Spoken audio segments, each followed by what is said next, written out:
Hello, good evening. তোমরা সবাই অনেক রিকোয়েস্ট করেছো যে বড় বড় ভিডিও বানাবার জন্য। আসলে সত্যি কথা বলতে আমার দেখো 3টে বাচ্চা আছে, বর বাইরে থাকে, তো পার্মানেন্ট ড্রাইভারও নেই, আমাকেই সব জায়গায় ড্রাইভ করে সবাইকে নিয়ে যেতে হয়। প্লাস সারা সপ্তাহে আমার প্রায় 9টা থেকে 10টা ডান্স ক্লাস থাকে, কেননা আমার খুব ভালো লাগে ডান্স ক্লাস, মানে ডান্স শিখতে। তো অনেক রকম ফর্ম শিখি, Latin, jazz, Bollywood, salsa related. তো এইগুলো শিখি, প্লাস এভরিডে শুধু রবিবার ছুটি আমার জিম। তো যদিও মানে 6 দিনই যেতে পারি না, বাট চেষ্টা করি 4-5 দিন জিমে যাওয়ার।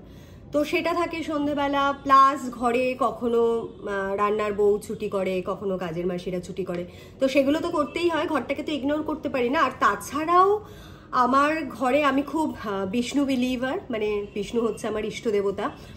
তো আমার গীতা রোজ একটা অধ্যায় পড়ি, প্লাস বিষ্ণু সহস্রনাম পড়ি, মন্ত্র উচ্চারণ করতে করতে মোটামুটি সারাদিনে আমার আরামসে 1.5 ঘন্টা এগুলোতে চলে যায়। প্লাস একটু পিটপিটানি আছে ঘর ফর গুছাবার, মানে একটু বিছানা টিপটপ থাকলে ভালো লাগে। বাথরুম সব সময় ক্লিন করতে থাকে, আমার বাড়িতে 3টে ওয়াশরুম, তো সেটা রেগুলার, মানে যেগুলো বেসিক আফটার বাথ পরিষ্কার করা, ছেলে মেয়ে কিছুটা করে, বাট আমাদের মতো তত নিপুণভাবে করতে পারে না। তো ডেফিনেটলি এই সব কিছু নিয়ে, প্লাস টুকটাক গাছ ফাছ আছে তাদেরকে জল দেওয়া।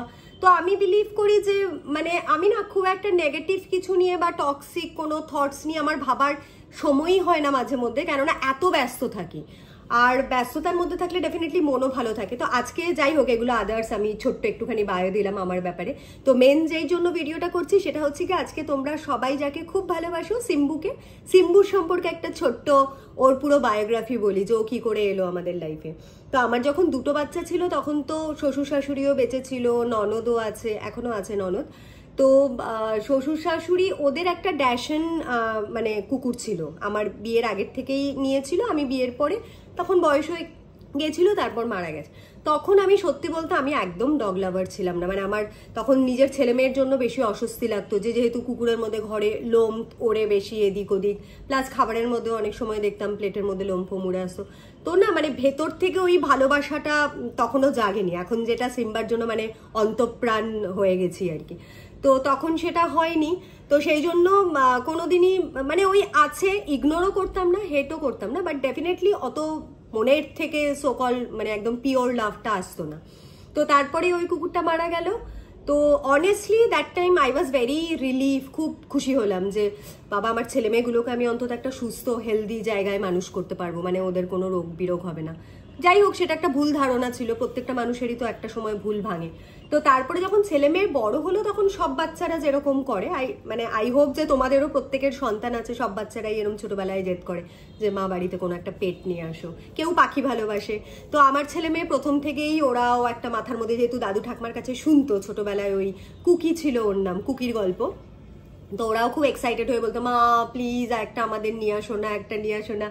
তো আমি তো তখন মানে শিরে সংক্রান্তি আর কি, 2টো বাচ্চা ব্যাক টু ব্যাক, আমার 2টো সন্তান হচ্ছে গিয়ে 1 বছর 8 মাসের ডিফারেন্স। তো বুঝতেই পারছো মানে একটা কোলে আরেকটা হচ্ছে বিছানাতে শুইয়ে, একটাকে বিকেলবেলা প্যারাম্বুলেটারে ঘোরাতে নিয়ে যেতাম, ছেলেকে যদি প্র্যামে বসাতাম, কেননা ছেলে সবে তখন হাঁটাহাঁটি শিখেছে, তো ছেলেকে যদি প্র্যামে বসাতাম, মেয়েকে কোলে করে নিয়ে ঘুরতে হতো। তো এরকম আর কি, মানে কখন দিন হতো কখন রাত হতো কিছু বুঝতে পারতাম না। তো যাই হোক, এবার তখনও মানে কোনো পেট ফেট নেওয়ার কোনো ইয়ে ছিল না। এবার লাস্ট ইয়ার আমার মেয়ের যখন 18 বছরের জন্মদিন হলো, তখন তোমাদের সবাইকে আমি বলেছি আমার ছেলে মেয়ে দুজনেই একটা কমিটেড, খুব সুন্দর কিউট একটা ভালোবাসার সম্পর্কে রয়েছে, and really I am very blessed.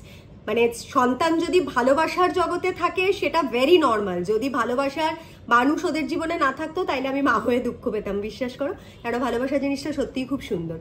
তো ওর রয়েছে এবার অনির্বাণ। তো অনির্বাণ আমার মেয়ের 18 বছরের জন্মদিনে ওকে সারপ্রাইজ গিফট দিয়েছিল সিম্বুকে। আমাকে ফার্স্ট এরকমই একদিন দুপুরবেলা আমি মানে জাস্ট একটু রেস্ট করছিলাম, হঠাৎ করে দেখলাম অনির্বাণ ইউজুয়ালি আমাকে খুব একটা কল করে না, মেয়ের সাথেই কথাবার্তা হয়, খুব দরকার হলে মেয়ের ফোন থেকেই হয়। তো হঠাৎ করে ফোন করে বললো আন্টি আপনি ভিডিও কলটা তুলুন। তো আমি না ভাবলাম যে কি হলো, তো মেয়ের সেদিন জন্মদিন, আমি বুঝতে পেরেছি কিছু একটা গিফট টিফটি হয়তো দেখাবে, তো ভাবতে পারিনি এত বড় একটা সারপ্রাইজ দেবে। তো আমি ভিডিও কলটা জাস্ট তুললাম, তুলেই সবার ফার্স্টে সিম্বু, দ্যাট টাইম ও মাত্র 36 না 37 দিনের ছিল, আরো ভর্তি লোম ছিল, শুধু চোখ দুটো দেখা যাচ্ছে করে অনির্বাণ হাতে নিচে ঠিক এরম করে ঝুলে আছে মুন্ডু দুটো দিয়ে, মানে ওর মুখটা দেখে না আমার একটা সেকেন্ডের জন্য মানে মাথায় আসেনি যে আমি না বলবো, মানে প্রথম থেকেই আসলাম ও মা এটা কি। অনির্বাণ বললো আন্টি এটা পেস্তার জন্য আমি গিফট নিচ্ছি, আপনি যদি পারমিশন দেন তাহলে আমি এটা কিনবো।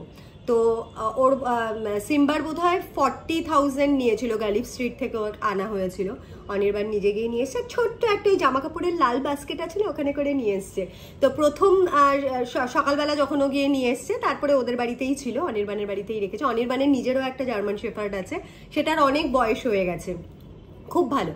তো ওর কাছে রাখার পরে তো আমি অনির্বাণের কাছে গল্প শুনি, মানে সিম্বাকে নিয়ে ওদের বাড়িতে গেছিল বলে ওর মানে ইয়েটা জার্মান শেফার্ডটা সে খুব ডিসহার্টেন হয়ে গেছিল, মানে ওরা তো খুব সেন্সিটিভ হয়, ইমোশনাল হয়, তো মেবি ওর মনে হয়েছিল ওর জায়গায় রিপ্লেস করতে অন্য কোনো পাপিকে নিয়ে আসা হয়েছে। তো যাই হোক, তো এবার সন্ধ্যেবেলা আমরা সেজে গুজে, আমাদের অলরেডি প্ল্যান ছিল, আমার বর, আমি, ছেলে, মেয়ে, মেয়ের বয়ফ্রেন্ড, ছেলের গার্লফ্রেন্ড, সবাই মিলে আমরা বাইরে একটা ভেনিউতে ডিনার করতে যাওয়ার কথা ছিল। এবার আমাদের মাথাতে এটা চলেনি যে সিম্বা আসার পরে ওয়্যার টু কিপ হিম, কেননা মাথাতে ওই থট প্রসেসটাই ছিল না। আমরা তো সবাই প্ল্যান করে বসে আছি পার্টি করতে যাব, বাইরে খাবো দাবো। এবার সন্ধ্যেবেলা মেয়ে রেডি হচ্ছে, অনির্বাণ ঢুকেছে বাস্কেটে নিয়ে। সবার ফার্স্টে আমার ছেলের বেডরুমে চলে গেছে অনির্বাণ, গিয়ে ওখানে ওকে লুকিয়ে রাখা হয়েছে। মেয়ে বেরিয়েছে, বেরিয়ে আমরা রেডি হয়ে যাবো টাবো, তখন তো ওকে সবার সামনে দিয়েছে পেস্তি, তো মানে করে জড়িয়ে ধরে সেই কি আনন্দ, লিটারেলি দেখলাম কেঁদেই ফেললো, এত ইমোশনাল সিন ছিল। সেগুলো আমি তখনকার সময় ইনস্টাতে স্টোরিতে ক্যাপচার করেছিলাম, কেননা এই মানে প্রত্যেকটা মোমেন্টকে ক্যাপচার করে পোস্ট করার এটা আমার একটা বরাবরের বদ অভ্যেস বলো, ভালো অভ্যেস বলো, বাট হ্যাঁ আমার প্রত্যেকটা জীবনের মুহূর্তকে উপভোগ করতে ভীষণ ভালো লাগে। কোনো মানে নেগেটিভ থট আমি খুব একটা বেশি পোস্ট বা কারোর সাথে অত শেয়ার করি না, কারণ আমার মনে হয় পজিটিভিটি না, মানে যত তুমি এক্সচেঞ্জ করবে তত ইউনিভার্স থেকেও তোমার কাছে ওটা ওয়াপাস আসবে। তো আমি হ্যাঁ সেইগুলোতে বিশ্বাস করি। তো নিয়ে আসা হলো, তারপরে তো খুব কান্নাকাটি অনেক কিছু হলো। হওয়ার পরে এবার বড় কোশ্চেন মার্ক হয়ে গেল সিম্বাকে রেখে আমরা যাব কি করে, কারণ আমাদের কলকাতাতে তো সব জায়গায় সিম্বুকে নিয়ে যাওয়া যাবে না, আর এত ছোট বেবি কি করে নিয়ে যাব। তখন আমার মানে অনেক পুরনো 15 বছর সোনালি বলে একজন আমার বাড়িতে রান্না করতো, মানে she is like a family member to me and she is a great dog লাভার। মানে ও পাড়ার, সোনালিও আমার সাবস্ক্রাইবার, ও শুনছে, তো সোনালির প্রচুর কুকুর আছে, ও সবাইকে মানে একদম দিদার অবস্থায় ভালোবাসে। আর ও তখন এসে যখন অত কুকুরের গল্প সারাক্ষণ বলতো, আমি তখন লিটারেলি বিরক্ত হতাম আর ওকে বকা দিতাম, কি সারাক্ষণ কুকুর কুকুর, অন্য গল্প করো। আর এখন আমি 360 ডিগ্রি সিম্বা আমাকে ঘুরিয়ে দিয়েছে। তো যাই হোক, তো সোনালিকে ফোন করলাম যে সোনালি কি করা যায়, এরম তো ব্যাপার। সোনালি এক কথায়, বৌদি আমি রাখবো, আমার কাছে নিয়ে চলে আসো, তোমরা সব পার্টি করতে চলে যাও, কোনো ব্যাপার না। তো আমার বাড়ি সোনালির বাড়ি থেকে একদম কাছাকাছি, তো গাড়ি করে আমরা সিম্বাকে নিয়ে তখন কটা বাজে, 7:30 8টা বাজে, ছোট্ট বাস্কেটে করে সোনালির বাড়িতে দিলাম। সোনালি একদম গদ হয়ে এরকম করে নিয়ে খুব আদর করলে, আমি রিলিফ হয়ে গেলাম যে একদম প্রপার হাতে সিম্বা থাকবে। তারপরে তো আমরা বাড়ি ফিরতে 11:30 12টা বেজেছিল জন্মদিন থেকে এসে। তারপরে রাতের বেলা সোনালির কাছ থেকে আমরা ওকে তুললাম। ততক্ষণে তো সোনালি দেখলাম ওর বোনের বাড়ির থেকে, ওর বোনেরও একটা ল্যাব্রাডর ছিল, তার জামা কাপড় তুলে নিয়ে এসছে, এনে সিম্বাকে পরিয়ে রেখেছে, নানান রকম জামা কাপড়। ওই মানে 3-4 ঘন্টার মধ্যেও সিম্বার প্রচুর জামা কাপড় হয়ে গেছে ততক্ষণে, সোনালি সব রেডি করে দিয়েছে, দিয়ে ওকে দুধ মুধ অনেক কিছু খাইয়েছে, মানে যেগুলো আমি জানি না, মানে তখন ওটা আমি ফার্স্ট পেট প্যারেন্ট হয়েছিলাম, তো আমার কোনো নলেজ ছিল না। সোনালি একদম ডেসপারেট আর এক্সপিরিয়েন্স মানুষ, তো করে টোরে মানে ও লিটারেলি বলছে কি, বৌদি অনেকবার হিসু করেছে, আমি পরিষ্কার করে দিয়েছি, তুমি এরম করে ধরবে, ওরম করবে না, এই করবে না। পরের দিন তো যেখানে নাকি সোনালি সকাল 10টার আগে ঢুকতো না আমার বাড়ি রান্না করতে, পরের দিন মহারানী চলে এসছে 9টার সময়, বৌদি কোথায় গেল, ওই গেল। আর আমাদের তো মাথার অ্যান্টিনা বেরিয়ে গেছে, বুঝতেই পারছো, প্রথম ছোট্ট বাচ্চা, ও তো অবভিয়াসলি মা বাবা ছেড়ে এসছে নিজের কমিউনিটি থেকে, তো ওদের সেই অ্যাটাচমেন্ট, সেই কষ্টটা তো আর আমরা মানুষ হিসেবে ফিল করতে পারি, বাট ওরা তো আর কিছু কমিউনিকেট করে বোঝাতে পারে না কতটা ইনসিকিউর হয়ে যায়। মানে প্রথম দিন সোফার তলায় ঢুকে যাচ্ছে, আমার খাটের তলায়, খালি মানে যেখানে নাকি খোপ খাপড় আছে ওখানটাতে ঢুকে যাচ্ছে ছোট বেবিটা হয়ে, আর সারা রাত কুই কুই কুই কুই করে গেছে। মানে আমরা সারা রাত জেগে, কখনো আমাদের ঘরে, কখনো ছেলে দেখছে, কখনো মেয়ে দেখছে, তো আমাদের মানে অ্যান্টিনা পুরো অবস্থা খারাপ হয়ে গেছে। তো এই হলো সিম্বার গল্প। বাস তারপর থেকে ওই 2-3 মাস একটু কষ্ট হয়েছে, অনেক কিছু নষ্ট করেছে ছোট্ট ছেলেটা আমার, টেবিল মেবিল কামড়েছে, তোমরা এখনো দেখো আমার টি টেবিলটা এখনো হাফ সাইড কামড়ানো, মানে ওটা ওই দুষ্টুটা নষ্ট করেছে। ছোট ছোট অনেক কুশন ছিল, সেগুলো ছিঁড়ে মিড়ে ফেলে দিয়েছে। সব থেকে তো লেটেস্ট আমার একটা খুব দামি শাড়ি ছিল, আমি বলার জন্য বলছি না, বাট লিটারেলি শাড়িটা বেশ দামি, সেটাকে কুটি কুটি করে একদিন ছিঁড়েছে। তো এগুলো অনেক কিছু করেছে, নষ্ট করেনি তা না। আমার দেয়ালের ওয়ালপেপার ক্রল করে ছিঁড়ে দিয়েছে, প্রত্যেক ঘন্টায় ঘন্টায় ঘরে হিসু করতো, পটি করে দিত। তো সেইগুলো তো মানে মা হয়েও আমরা যেরকম ঝেলি, অবভিয়াসলি আমার সিম্বুরটাও আমি করেছি, মন প্রাণ দিয়ে করেছি। তারপরে 5-6 মাস পরে একটা জায়গায় ও এলো, ও বুঝতে পারলো যে আমাদের সাথে ওর একটা সম্পর্ক তৈরি হয়েছে, তখন অনেক ও সিকিউরড হলো। আর এখন তো ও আমাদের জান জান পুরো, মানে আমরা সবাই ভাবতেই পারি না ওকে ছাড়া একটা মুহূর্ত। আর আরেকটা কথা প্লিজ একটু বলি, অনেকে যারা ভাবো যে কেন আমরা পেটদেরকে রাখি, এত ভালোবাসি, তার জায়গায় কেন মানুষদের, গরিব মানুষদের সাহায্য করি না। দেখো বিশ্বাস করো, ডেফিনেটলি আমি যখন যে কোনো মানুষ আমার আশেপাশের, আমার যতটুকু সামর্থ্য, ডেফিনেটলি আমি তাদের পাশে দাঁড়াই। সবসময় যে অর্থ দিয়ে দাঁড়াতে পারি তা না, বাট আমি না সবসময় মিষ্টি ব্যবহার বা সবাইকে খুব সম্মান দিয়ে, মানুষকে মর্যাদা দিয়ে চলার মতন মানে আমি একটা মানুষ। তো অতটুকু আমি ডেফিনেটলি করি।